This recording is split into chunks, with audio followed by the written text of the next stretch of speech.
खारघरमधील बेलपाडा आदिवासी वाडी येथील क्रिकेटच्या लाकडी बॅटनं चेहऱ्यावर आणि पाठीवर प्रहार करून जयेश वाघे या तरुणाची हत्या केल्याची घटना घडली आहे। या प्रकरणी आरोपी मन्नू दिनेश शर्मा याच्या विरोधात खारघर पोलीस ठाण्यात गुन्हा दाखल करण्यात आला। मृत जयेश हा पनवेल महानगरपालिका येथे मलनिस्सारण वाहनावर सफाईचं काम करत होता। दरम्यान 23 जानेवारीला रात्रीच्या सुमारास क्रिकेट मैदानाच्या बाजूला रस्त्यावर आदिवासीवाडी बेलपाडा खारघर येथे जयेश आणि त्याचे इतर मित्र हे चिकन बनवत होते। मात्र मन्नू यांच्याकडून चिकनसाठी कोणतीही वर्गणी येत नाही या कारणावरून जयेश आणि मन्नू यांच्यात वाद झाला आणि शिवीगाळ करण्यात आली। जयेशने मन्नू याच्या कानाखाली मारली। याचा राग आल्याने मन्नू यानं जयेशला हाताबुक्क्यांनी छातीवर आणि पोटावर मारहाण केली आणि क्रिकेटच्या लाकडी बॅटनं चेहऱ्यावर आणि पाठीवर प्रहार केले। यात जयेश हा गंभीर जखमी झाला।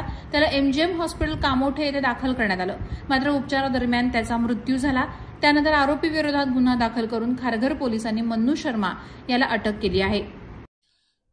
23 तारखेला या घटनेमधील जो मयत आहे जयेश बाबू वाघे हा त्याच्या मित्रांसोबत खारघर पोलीस स्टेशनच्या हद्दीत एक क्रिकेटचं ग्राउंड आहे बेलपाडा गावामध्ये, तिथं जेवण बनवण्यासाठी गेलेला होता। तेव्हा त्याचा दुसरा मित्र जो या घटनेतील आरोपी मन्नू शर्मा हा तिथे आला होता।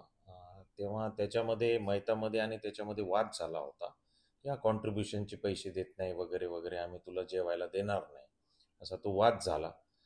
त्यावेळी त्याचा राग येऊन मन्नू शर्माने त्याच्याकडच्या बांबूने हाताबुक्क्याने त्याला मारलंय मयताला, आणि मयत जखमी झाल्यानंतर त्याला हॉस्पिटलला ॲडमिट करण्यात आलं होतं। त्याचा 27 तारखेला मृत्यू झाला या घटनेमध्ये। तेव्हा मग खारघर पोलीस स्टेशनला आपण खुनाचा गुन्हा दाखल केला।